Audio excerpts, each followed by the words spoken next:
Welcome to the Dynamic Duel podcast, where we review superhero films and debate the superiority between Marvel and DC by comparing their characters in stat-based battle simulations.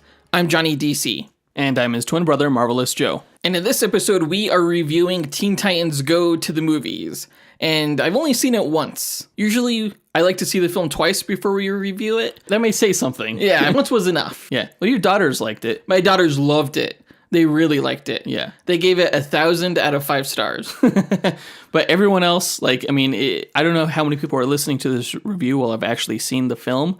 But if you haven't seen the film, I'm going to say don't be worried about listening to this review, regarding spoilers or anything, because if you haven't seen it, you're probably not going to see it anyway. It's up to you. It's not necessarily a movie worth seeing if you're not, into the show itself.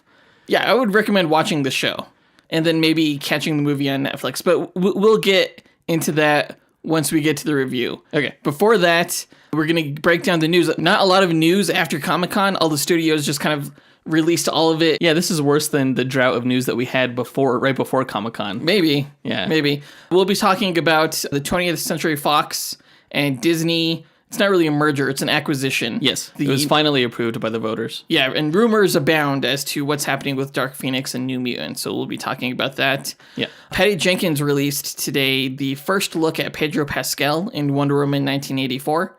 There was a Iron Fist Season 2 teaser that was released. Yeah, it was barely a teaser, but we'll talk about it. Yeah. And then we're going to wrap things up with a Reign of the Supermen sneak peek. It's the animated movie that DC is releasing next year. Yeah, it's labeled as a trailer, but really it's more of like a behind-the-scenes kind of ad for the movie. Yeah. So we'll get into that. But just a quick reminder, this Thursday, as we do every Thursday, we will be releasing a bonus episode on our Patreon. And this episode will be another blooper episode, which we'll have a preview of at the end of this episode, in which you get to hear me make a fool of myself. Not Joseph, because he edits these things, so why would he put anything that embarrasses him in there? Right, exactly. You get it. So the first Thursday of every month, we release a booner. What the fuck? Damn, that's going to the blooper reel. Finally. So the first Thursday of every month, we release a blooper episode, but we also have other types of episodes that go up every Thursday, including like top 10 episodes and movie pitches. I think they're pretty good because it's what we would like to see happen in a superhero movie that's currently not in development, such as like the Fantastic Four, Moon Knight, Martian Manhunter, things like that. So yeah, go ahead and check that out by going to patreon.com/dynamicduel, and for just $2 a month, you can get access to that content. Yeah, and if you visit our Patreon, you'll notice that we have several goals running right now. The first one is to reach 25 patrons, at which point we will start printing our no prize illustrations that we give out each week. Yeah, and we'll physically mail them to the no prize winner every episode. Yeah. Speaking of no prizes, it's no prize time. So a no prize is an award that Marvel used to give out up until the early 90s to fans who would point out mistakes in their comic books. Yeah. Our version, the Dynamic Duel No Prize, is a digital award that we post to social media that Jonathan personally draws for those who we feel gave the best answer to our question of the week. Last week's question was, what director should replace James Gunn for Guardians of the Galaxy 3? And too soon. It's too soon. Yeah, it's still been hard to deal with that news. Earlier today, the cast released a joint statement on Twitter and Instagram basically stating their support for James Gunn and their wish for his reinstatement as director for Guardians of the Galaxy 3.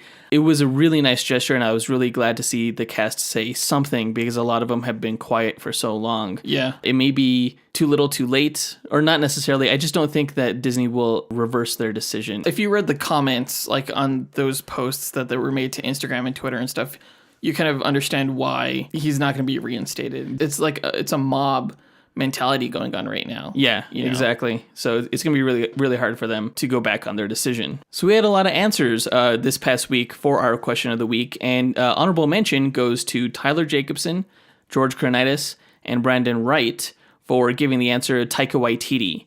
Basically, they all said that he shares a similar sense of humor that could be easily carried over to the Guardians films. As we all know, Thor Ragnarok was heavily influenced by the Guardians of the Galaxy movies. Yeah, I think it kind of shared the same visual style like the Marvel brand style as well. Yeah, Marvel Cosmic. Yeah.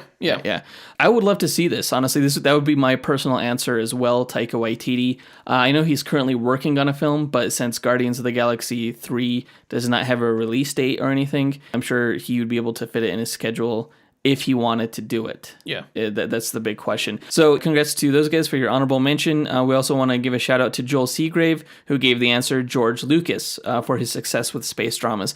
And when I first read that answer, I was like, ew. But then I actually thought about it. He would not be working off of a script of his own. And I think George Lucas is actually a competent enough director to tackle something like Guardians of the Galaxy. There's no way he would ever do that. That's probably true. But the winner of this week's question of the week, our favorite answer, goes to John Spees, who gave the answer of Frank Gunn, which is James Gunn's long lost twin, in quotes. I thought that was a brilliant answer. I've known about Frank only for a short time now, and I think he would be perfect. Yeah, he has a mustache, unlike his twin brother. So they're James Gunn. obviously not the same person. Right, exactly. And he could just show up on set with his mustache and direct pretty similar to how his brother James Gunn would direct. It's brilliant. Absolutely brilliant. Who knew he had a twin this whole time? It was just a great answer. A fantastic it's answer. kind of like a joke answer. It's not real, but it made us laugh. So, that goes a long way towards choosing these no prize winners. So congrats to John Spees. You win this week, and if you want to win a no prize, just go ahead and stay tuned to later on this episode when we give this episode's question of the week. With that out of the way, onto the news.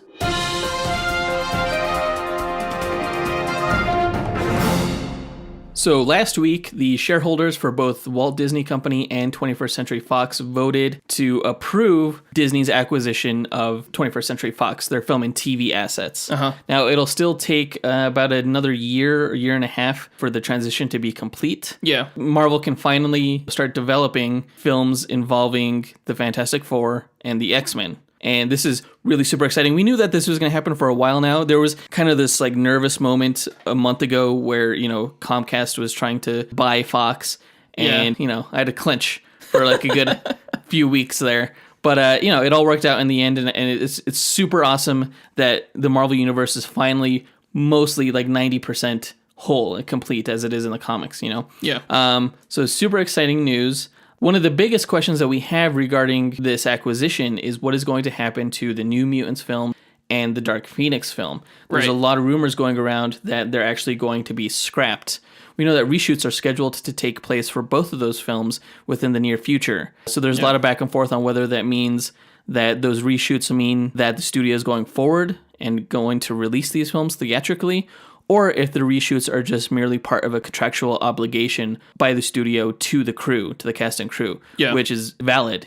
Sometimes studios will produce these films due to these obligations and not actually have any intent to release them theatrically. Yeah, take a look at the original Fantastic Four film that was never released. Right, by Roger Corman. Now that was done to hold on to the rights to the Fantastic Four property. That's why they created that one. That's also why they created the 2015 Four Stick movie, to hold on to the rights for that. Yeah. In this case, while they still need to complete the reshoots due to the contracts, they don't actually need to release it to hold on to the rights because it's going to belong to Disney now. Right. Now, I've heard various stories. I've heard some people say, oh, they're only going to release New Mutants because that's the film they have more faith in, or that's less of a mess than Dark Phoenix. And I've heard the opposite. I've heard them say oh, Dark Phoenix is a bigger budget movie, so they don't want to take as much of a loss on it. And New Mutants is so low budget that they don't mind releasing it.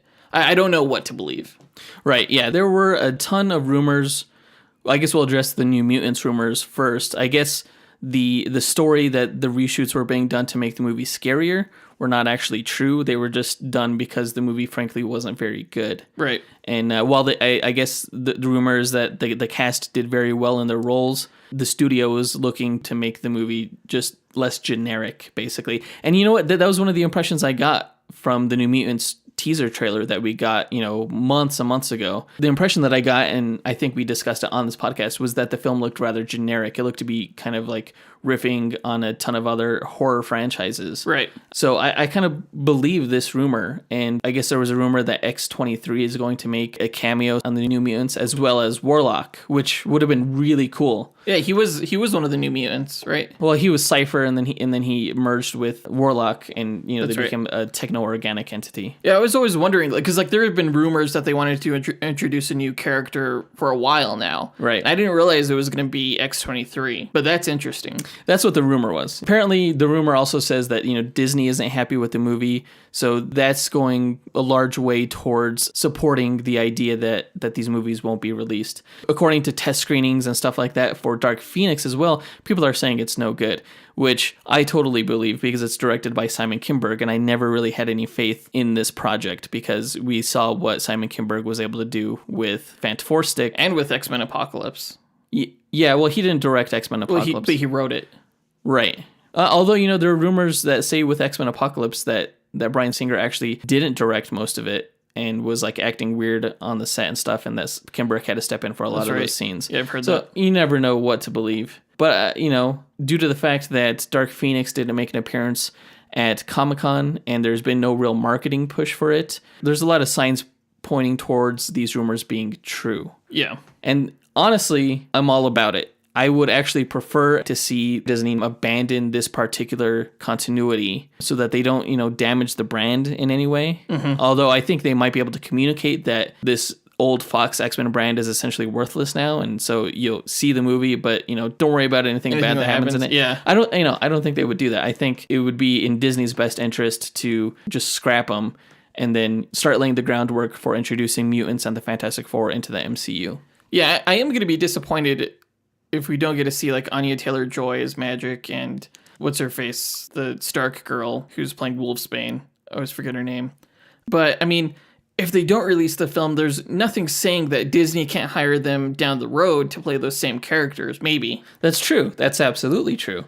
They haven't been seen in a theatrical film, so they're kind of out of the public consciousness. I do think it was a bit of brilliant casting on each of those New Mutant characters, including Cannonball. Yeah. And I think the guy who is playing Sunspot looks pretty good, too. Uh-huh. As for like the Dark Phoenix cast, I don't need them anymore. I've seen what they could do. Wasn't impressed. Moving on. I do think if they don't release the films, like people will be so hungry for like an X-Men film or for these characters to see them on the screen. Right. That by the time Disney does release them in the MCU, like it's going to be that much sweeter. I agree. Regarding the cast, I will be sad about the loss of Michael Fassbender and James McAvoy as their characters because I think those two did really well in their roles. Yeah. But everyone else, yeah, you're right. So long. Yeah, but that does it for that news. I'm just really excited to see like the new news that starts pouring in regarding these new properties that Disney has acquired. Yeah. That brings us to our question of the week. Out of all the newly acquired characters from Fox, that includes the X-Men, the Fantastic Four, Silver Surfer, and their villains, which individual character are you the most excited to see in the MCU, and who would you cast them as in the MCU reboot?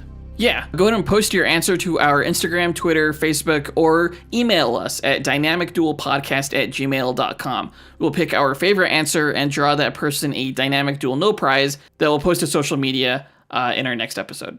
So moving on to Wonder Woman news, Patty Jenkins again shared our first look at Pedro Pascal in Wonder Woman 1984 film. Mm-hmm. We still have no idea who he is. The rumor is that he is a bad guy. Rumor is also he may be like some kind of potential love interest for Diana. We don't really know. Mm-hmm. But the photos that she released, you cannot tell me that is not Maxwell Lord. That is not Maxwell Lord. No, don't tell me that. You said I can't. I can. I just did. It looks a lot like Maxwell Lord. Yeah, it looks a lot like the character. The blue suit, the combed over hair. We don't know for sure who this character is yet. He may be some kind of Olympian. Olympian? Yeah. Oh, from Olympus. Yes. I was thinking like the Olympics. Yeah. No, my hope for the film always was that the villain was going to be Hades, and that's how you would get Chris Pine back. And that's how you would get all these other characters like Etta Candy and stuff like that. Oh, that's a great way for Chris Pine to come back, is if Hades brings him back, since in Greek mythology, the dead go to the underworld, right, which is controlled by Hades. Right. And then, they tied Cheetah into that somehow, I guess. But I would also be happy with Maxwell Lord. If you're not familiar with Maxwell Lord, He's sort of like DC's Purple Man, if you're familiar with Jessica Jones. Right. He's a telepath, right? But Yeah. He's more of like a business-oriented kind of guy. Yeah, he's a businessman who could persuade people with his voice. Like, he could tell them what to do. He also has a limited telepathy. He's not very powerful telepath. Like, if he strains himself too much, he gets like a bloody nose. But he's still a fascinating villain. And he has a pretty strong connection with Wonder Woman in the comics. I don't know if I want to spoil it here. I don't think that Wonder Woman will snap Maxwell Lord's neck in this movie, if that's what you're afraid of spoiling. Yeah, that's what I was afraid of spoiling. It's interesting because, you know, having a telepath in Wonder Woman 1984 might be a good way to make Cheetah a more sympathetic character if, in fact, that Maxwell Lord is the main villain and he ends up manipulating Cheetah into fighting against her friend at the museum or something. Yeah, she's like the victim Diana of Prince. Maxwell Lord. Yeah, I mean, that whole sentence right there was complete speculation on my part, but it's just me trying to find a way to fit the character of Maxwell Lord into this story, and I think that would be a pretty effective way to do so. Holy cow, what if Chris Pine isn't really Steve Trevor in the film? What if he's just like an illusion that has been cast upon Wonder Woman? By Maxwell Lord? Yeah. That's a pretty good theory, too. I like that one. Who knows? Part of me is a little bit sad if this is Maxwell Lord because of my Martian Manhunter film pitch that I did as one of our Patreon bonus episodes. Right. He was the villain of my Martian Manhunter film, or one of the villains. Yeah, Maxwell Lord and Despero. Despero, yeah. And, I mean, if this is Maxwell Lord, that means that dream has to die. And so a part of me will die as well. All of our movie pitches, we put our heart and souls into those, but they're never going to happen. So Yeah. I've come to terms with that. I haven't. Not yet. But no, I think this is fantastic news if they are going the Maxwell Lord route. And I'm looking forward to seeing more of what they reveal, in the coming months. Yeah, Patty Jenkins is doing a lot of like self-marketing. Not all of the shots that she's releasing are great. Yeah. For instance, the Cheetah one, Kristen Wiig as Cheetah. Yeah. That was kind of a boring shot. But this one, I think, piques my interest just a little bit more because you have that character speculation to go with it. For sure. I imagine we won't see a trailer until probably Aquaman is released in December. Oh, yeah. But who knows? All right. So moving on to the new Iron Fist Season 2 teaser, if that's what you want to call it. Was this released during Comic-Con? This was not released during Comic-Con. It was released just a few days ago. You have to wonder why. I'm not sure. The trailer that they did release during Comic-Con was rather generic. It was him just kind of saying these generic things like, you can't stop me. This is my town. I'm going to fight you. And he fights some dudes and he punches the ground. Yeah. And it said Iron Fist. Although I was wondering if this was released like during a panel. Like if this is footage that people in attendance of Comic-Con saw that we didn't. That I don't know. Did you hear anything about? I didn't hear anything about that. We did hear about footage that was released of Danny fighting Davos, both of them wearing the traditional Iron Fist mask. And that's what this reveals. So basically, I think this is just setting up what fans have wanted this whole time since the Iron Fist show has come out. We've wanted to see him in costume. And this is what you're getting with this. There's not much substance to it other than that. It's basically just Danny and Colleen walking down the street. And then Danny sees things that remind him of the fight that he had with Davos back in Kunlun over the right to challenge Shao-Lao, the dragon, for the right of Iron Fist. And the setup is pretty cool. We see both Davos and Danny in the Iron Fist garb, basically, and they're actually attached by the wrist by a long strand of cloth. Mm-hmm. And adding that kind of element to an intense martial arts action scene sounds pretty cool to me. Yeah, they do beat each other like bloody. Yeah, it looks like a pretty damn intense fight because they're both horrifically bleeding. And it makes you wonder how either of these guys are supposed to even fight Shao-Lao if they're, near death. I have to say, like, the footage of them walking down the street and him looking at things, to me, it doesn't feel like that's footage from the show. Like, it looks like it was like a filmed promo. Yeah. Which is something you don't really see for these Netflix shows. Right. You're right. But it does get me excited. I hope that this whole tournament thing that they appear to be having goes more than just this fight. And I hope we get to see like some of the other immortal weapons from the other, mystical dimensions, like the Bride of Nine Spiders, even though I think she made an appearance in the last season. Yeah. But there was like, like Fat Cobra and the Prince of Orphans and Tiger's Beautiful Daughter and stuff like that. I hope we see all those characters. And we know that during this tournament, obviously Davos won't be the Steel Serpent at that time because it's a flashback. Right. But it would be cool to see if they kind of revisit this fight with Davos having the Steel Serpent powers, which is essentially the same as Danny's, but he holds his two knuckles out. And I guess the way it's depicted in the show is that his fist will glow red instead of golden. Really? Yeah. That's cool. That's going to be really cool to see. I'm glad they released this teaser because I wasn't really impressed at all by last week's. I think this is the one they should have released right away. During Comic-Con. Yeah. Or at least combine the two somehow so that it was longer. Because I think both teasers have only been like under a minute. Yeah. So combine them, give us a full-length teaser, and that would have been perfect. But I'm excited. We have like just a little over 1 month before the show comes on Netflix. So not much time at all, and looking forward to it. Yeah. So onto the Reign of the Supermen news. We got our first sneak peek at the film, and really, like, it wasn't a trailer or anything like that. It was the filmmakers, and they do this for a lot of the animated films. It's usually like a bonus special feature that comes with the film. They're talking about the storyline from the comics and what their approach was to translating that story to an animated film. Yeah.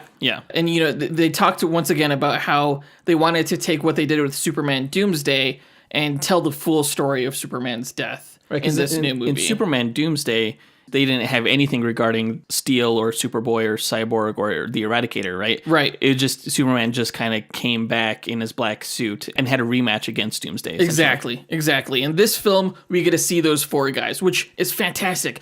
Some of the first DC comics I read were around the time of the death of Superman. Our next door neighbors, collected all of the Superman comics. And so, I would read some of the stacks that they had. So some of the first DC heroes I were introduced to were characters like Steel and Superboy. So it's pretty exciting to see these guys in an animated movie, but a movie. Yeah, it's cool that they broke it up into a two-parter. So you're going to have the death of Superman, which we're going to review in a couple of weeks here. The film has already come out, but we're giving listeners time until it's out for rental on digital media. Yeah.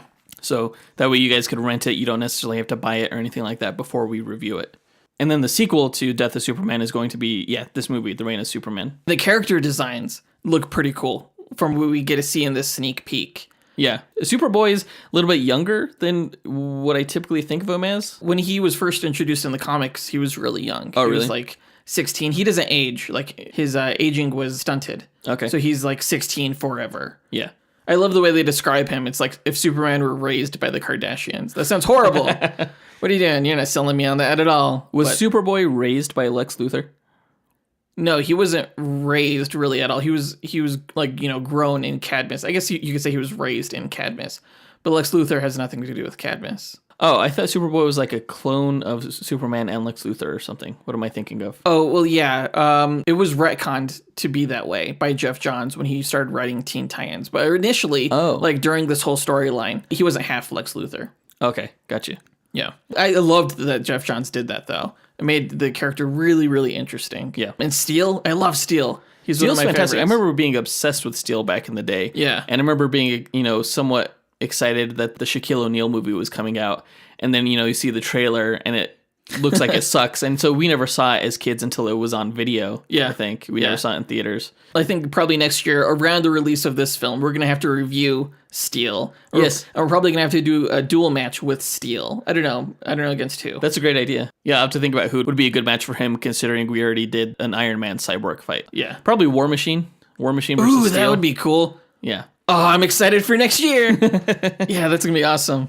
Yeah, if you haven't seen the promo video, check it out on YouTube. It's not a trailer. It's like a documentary behind the scenes. Yeah, but you want to search Reign of the Superman trailer on YouTube to find it. Yeah, so I think that does it for the news. Let's get on to the Teen Titans Go to the Movies review. Booyah!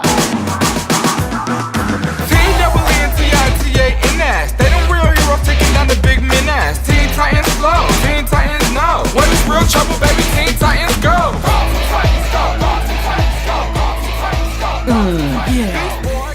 It's a catchy song. I like this song. It's a pretty good song. I was surprised how important that song ended up being to the movie. I thought it was like just a way to introduce the characters, but by the end of the film, it became like the Teen Titans anthem. Like it was an in-your-face declaration of like, this is who I am. I am powerful. And it worked pretty well. I thought it was pretty empowering. Like maybe you should have prefaced that with a spoiler warning. This is a spoiler review, like all of our reviews, so just be warned. I'm not going to necessarily recommend you watch the film before listening to this because you may not like it, and I don't want the burden of your disappointment. But yeah, there will be spoilers. Right. Yeah, I mean, if you're into the Teen Titans Go cartoon or even the old Teen Titans cartoon, you may be interested in seeing this movie. Or if you're a fan of the characters, if you're the old series or something like that, then yeah, I can see you watching this. But otherwise, I'm not sure why you would, because, it's mainly for kids. Unless you're like a really small kid listening to this episode, in which case, we apologize for all the F words.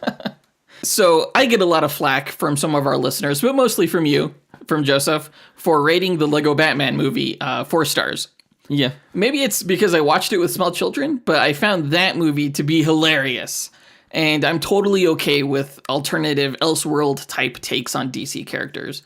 And I understand when people don't like that. I understand that people don't like, like a funny Batman or a childish take on the Teen Titans. I understand why the fans of the original Teen Titans series say that they prefer that to the more kid-focused Teen Titans Go television show. Mm-hmm. I don't think they appreciate the satire or having these characters treated like jokes. Like, that path kind of leads us to the 60s Batman show, or even worse, Batman and Robin, and farther away from, like the Nolan films. Yeah. But I'd be lying if I didn't say that I think Teen Titans Go is the funniest show on television right now. Really? I probably find it funnier than my kids because I understand all of the adult humor when it's like cleverly tossed in there. And I probably find it funnier than most people in general because I actually get all of the inside DC jokes. It's just so random and fun. I can't help it. I don't think this movie had a problem with humor whatsoever. I legitimately thought it was funny and I laughed out loud at multiple points. But not enough. Not necessarily. Like, I wanted to like it more than I did. Yeah. Like, in the course of this review, we're absolutely going to overanalyze this movie because it's not the type of movie that was made to be analyzed. Right. Which is kind of why it's not great, in my opinion. True. Very true. I had really high expectations for this movie. Like, maybe too high, especially considering the Rotten Tomatoes meter. Yeah. Like, I think right now, it's at 90%. Right, yeah. I need to stop checking that thing, honestly. Like, I had these hopes that, like, anyone not familiar with the television show or any fan of the original Teen Titans who may not have, like, given this version of chance would watch this movie and enjoy it so much that they just have to go home and start binging the series. Be converted. Yeah, but I'm not sure that'll happen with this film. No. Even with the critics who liked it, and maybe that's fine, but I expected it to be funnier, a lot funnier, and a lot riskier, I think. It's why you watch Teen Titans Go. This movie definitely has its funny moments, and we'll get into those maybe a little bit later, but like not enough to hold even my daughter's attention during the screening. That's right, because they both left, I think, multiple times during the course of the movie. Like, my older daughter, she loves the Teen Titans, and she went to the bathroom like 2-3 times. I'm like, what are you doing? You're missing the movie. Your youngest daughter, she just kind of like lost it at one point during the movie and started like screaming or something like that. Yeah.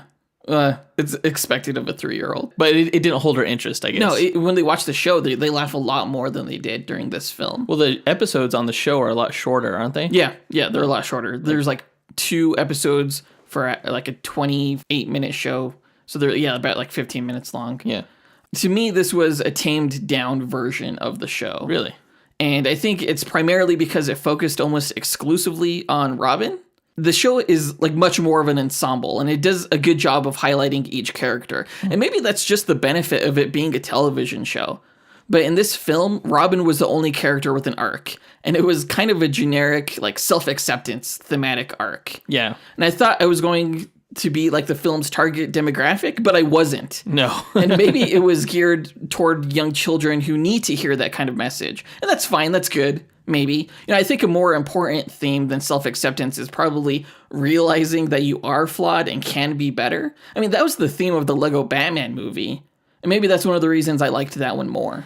I think it was a more successful kids movie. Lego Batman did this way better. Like, that movie actually had a lot more heart to this. Oh, yeah. Like, absolutely. I feel like with these characters, there was a lot of potential to keep the zany humor and still be emotionally invested in these characters. And like, I'm not saying the film had to be emotional, but like the best cartoons and children's films like Lego Batman, they run that zany / heartfelt spectrum better than this movie did. Yeah, for like, sure. This was just constantly firing on the zany end of things, which is fun, but like shallow. And it wasn't even doing that, though, because in the show, it does it way more. Really? Yeah, this film actually tried to inject heart, but again, you're right. I think it wasn't as successful as other kid films, or the most successful kid films. Yeah. I'm sure a lot of kids who will watch it will relate with Robin's feelings of powerlessness and inadequacy. Mm-hmm. It's easy to feel powerless as a kid and to seek acceptance. And who doesn't want a movie made about them? I hear that like a lot of kids' dream is, you know, being a YouTube star right now. Yeah.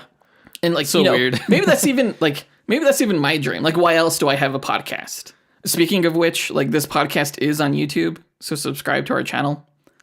No, don't listen to us on YouTube. Listen to us on like a real podcast app. But even so, still subscribe to our channel. If you don't listen. still do that anyway. Yeah. But it's hard to relate to wanting an arch nemesis or like an enemy, which was like one of the things in this film. And I guess that's like the lie that Robin believes at the beginning of this movie, that he needs something like a villain to be a hero. He learns that he's always been a hero, that he doesn't need a villain or a movie. Right. He's innately heroic. Yeah. So it's kind of awkward to be like, oh, I really want this movie, and this is the whole reason this movie was made. And it's like, at the end, oh, I don't need this movie. Right, Yeah, exactly. I think the story was a little weird. It was very episodic. It was. There was not much structure to it. It felt more like a string of episodes than an actual film, which made for a weird experience in the theater. I felt like I was supposed to be watching this more on the small screen. I agree.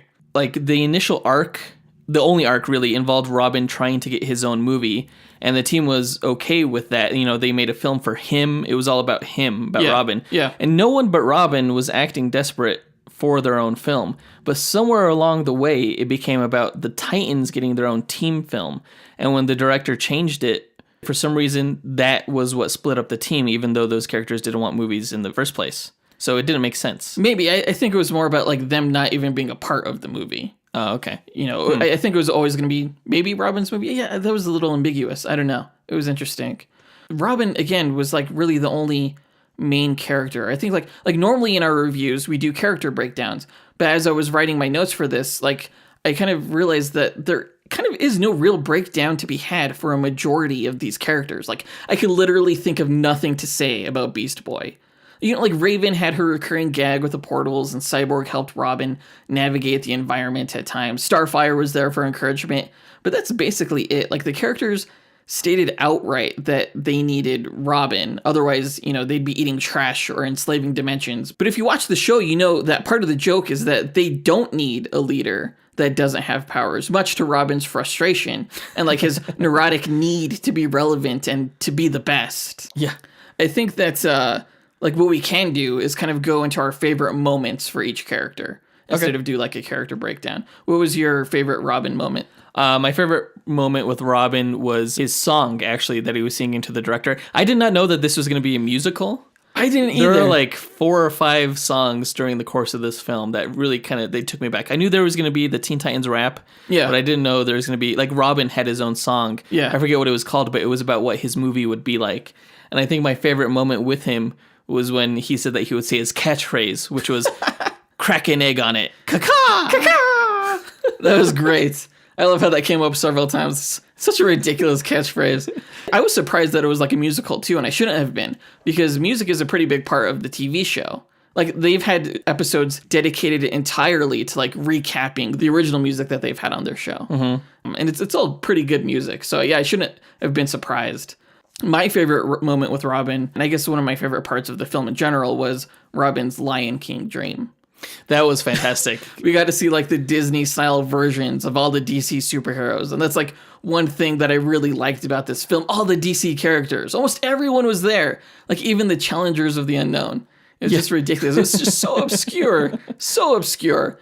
As a DC fan, I really appreciated it. And like speaking of the Challengers of the Unknown, that was probably my favorite Raven joke, her portal gag, specifically when she trapped the Challengers. Well, their voices were just so hilarious. They're like, Challengers, I think we're missing this movie.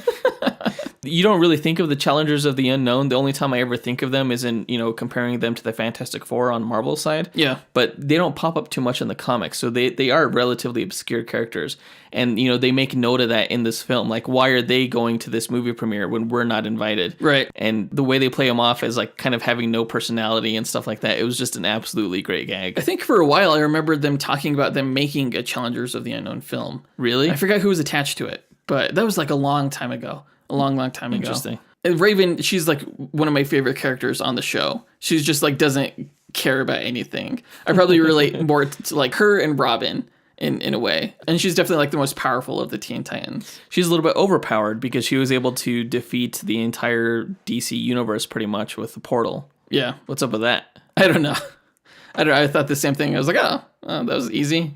It was just, like, I guess a recurring gag. I don't know if I have a specific favorite Raven moment, but I think one of my favorite moments that involved her were when she and Starfire were trying to keep the Batman from catching up with their golf cart that they were riding around the studio, trying to flee all the mind-controlled heroes. Yeah. And Batman's chasing him in the Batmobile, which gets blown up, and he flies out of the explosion riding his bat cycle. Right. And he shoots like a grappling hook that connects to the cart, and then Raven, she uses her powers to snip it, and then that blows up the bat cycle, and then all of a sudden he's on like a Razor scooter chasing him still, and then Starfire blows it up, and then he's on roller skates, right? And Starfire blows that up, and then like just when you think there's nowhere else he could go from here, all of a sudden he's riding piggyback on Alfred, who's chasing him. I think it was Raven who was like, "There's no stopping the Batman." It was Starfire. She was like, "There is no stopping the Batman." I actually have that listed as my favorite Starfire moment. Oh, really? Yeah. I'm sorry. No, it was great. I love that one. That's, definitely one of my favorite parts of the film.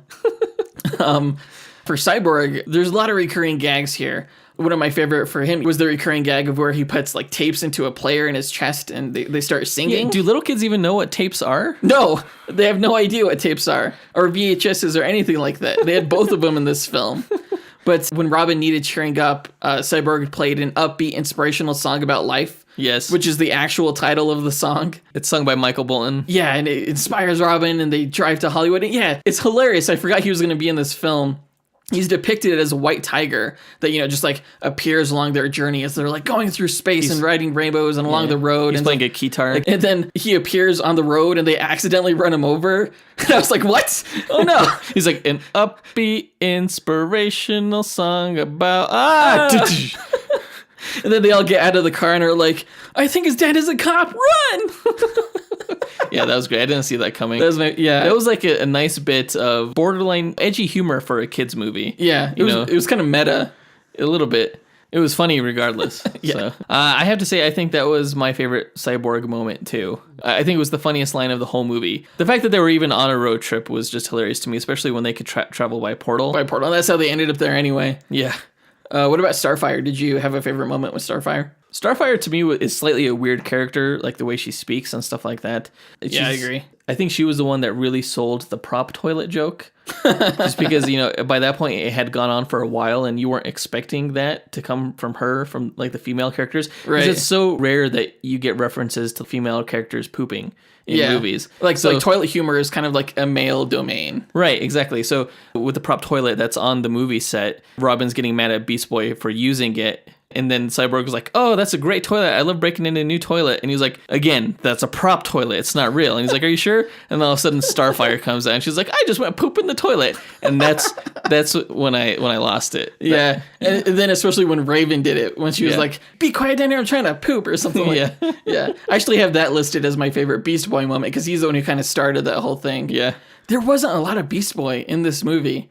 I was really surprised. Not really. He was kind of the most minor character. Yeah, for sure. Besides the team, the only other major character was probably Deathstroke. I actually liked Deathstroke in this film. I thought he was a pretty cool villain, though I saw like the reveal of his Jade Wilson disguise coming a mile away. I didn't see that. But to be honest, even then, I didn't think it was going to be him wearing the Jade Wilson mask. I thought they were going to gender bend him and like make it so that Jade Wilson was really Deathstroke. Yeah. But I thought it was hilarious when they were like, oh, it's Deathstroke wearing a woman's mask over his mask. Yeah, that was pretty good. It's kind of weird because his suit is so bulky, and the character of Jade, the director, was just like a skinny twig. It's so absurd. It's so absurd. Kind of weird how that happens. My favorite part with Deathstroke was the whole mind manipulation with like the pencil. Yes. Where he's like, look at this pencil made of wood and graphite. It's sturdy, and then watch it bend. And he like does the whole rubber pencil trick. Yes. And the Titans were like, what? Devastated by this.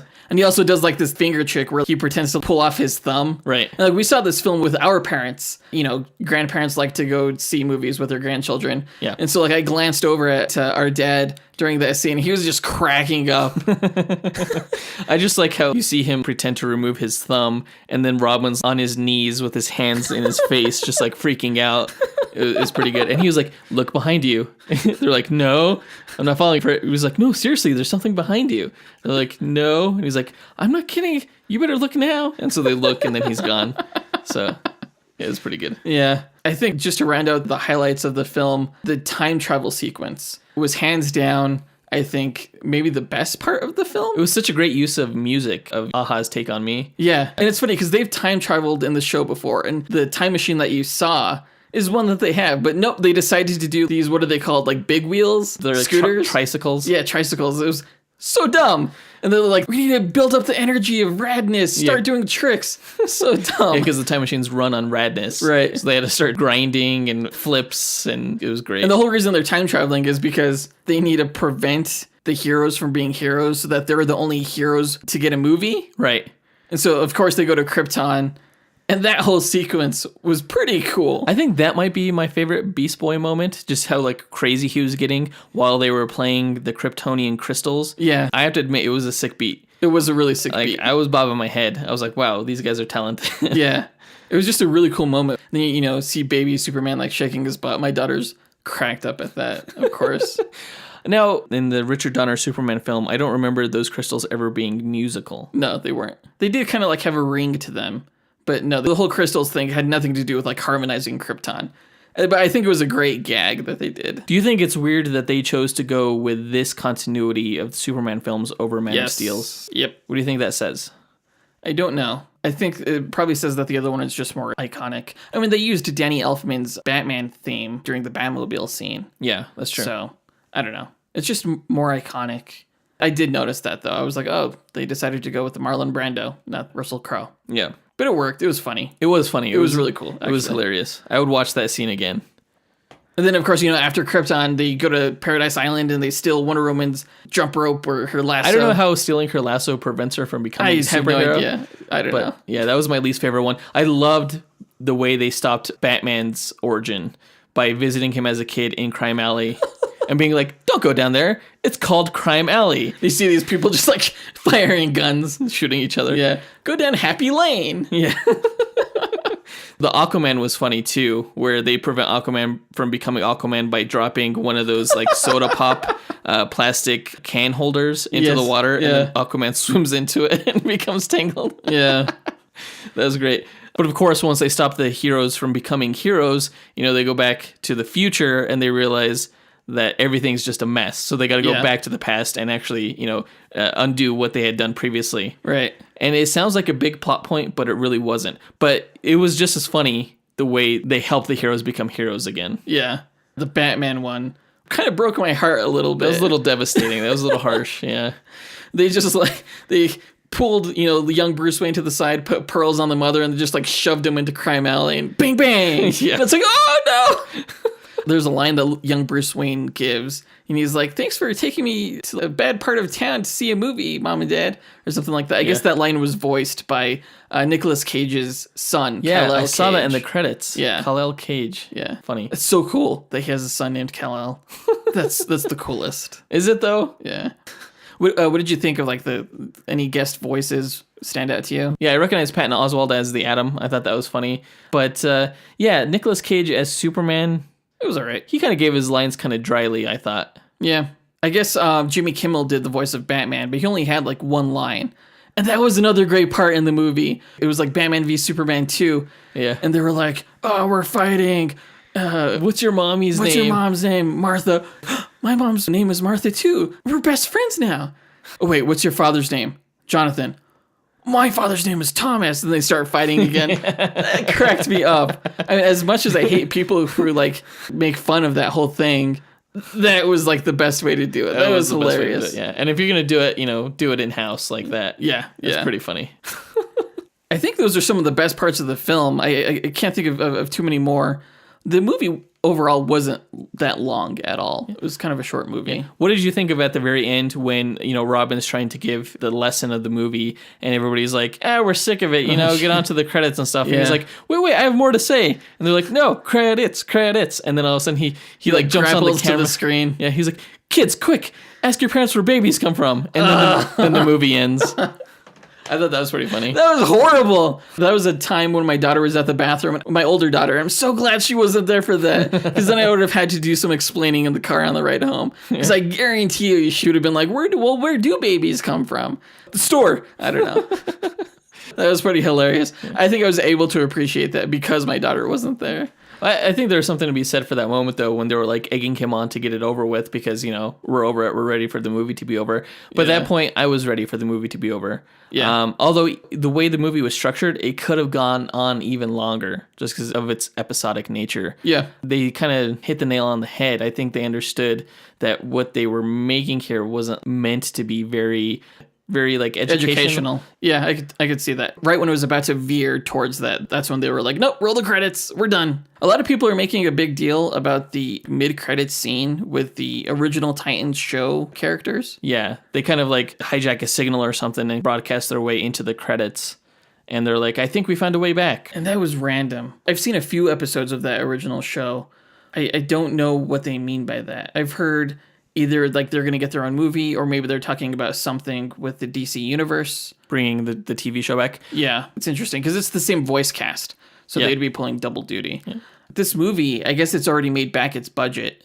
Oh, nice. I guess it only cost like $10 million to make. And it's made like 11.5. I feel like it's not doing great at the box office. Like it opened up in the 5th spot. Yeah, it opened it up at number 5. But no one's saying that that's bad yet. I don't know. I didn't expect it. I mean, there's no way it was going to top Mission Impossible. But, I guess since it's already made back its budget and it'll just continue to make more money down the line, I wouldn't be surprised if we saw some kind of sequel or something like that. If they made a sequel, would you see it? Well, I would have to because of this podcast. So, yes. True. Yeah. Well, what did you think of the film overall? Like, Overall, what's your rating? Like, I would give it like 3 stars, I think. I enjoyed a lot of it, honestly, but I don't think it was a well-written film. It was just a little bit too zany. Like, it was genuinely funny, but not, like, necessarily endearing. I like my kids' movies to be a little bit more endearing. Every emotional beat or opportunity to connect with these characters is undercut with a wacky joke, and I think that without that anchor of emotional investment, the humor ends up being sort of shallow, where it makes you laugh and then kind of immediately forget the joke. And I find that I've actually forgotten a lot about this film already in the span of the few days in which I've seen it. Mm-hmm. It's that kind of forgettable quality about it that makes it deserve 3 stars, even though it's a blast to watch when you're actually seeing it. Yeah. I'm going to give it 3 stars as well. I wanted it to be better, and I expected it to be better, but then, again, I don't think I was the demographic.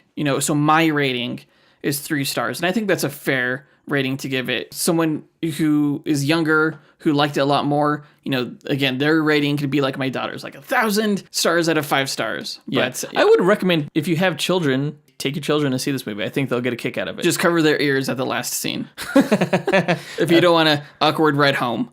Yeah, about where babies come from. Yeah. So yeah, 3 stars for me as well.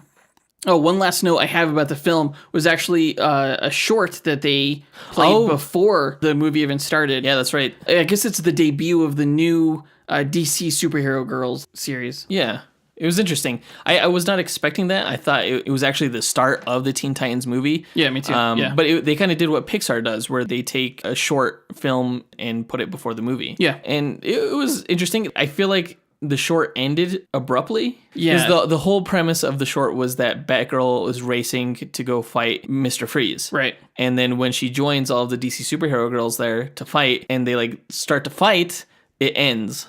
Right. Which is kind of weird. So like the whole thing was just about her getting there. This was actually, this new version, this new style of DC Superhero Girls was actually taken over by, I think, the same character designer as My Little Pony. Oh, really? Yeah, and she's done animated shorts for DC before. And one of those shorts she's done is called Super Best Friends Forever.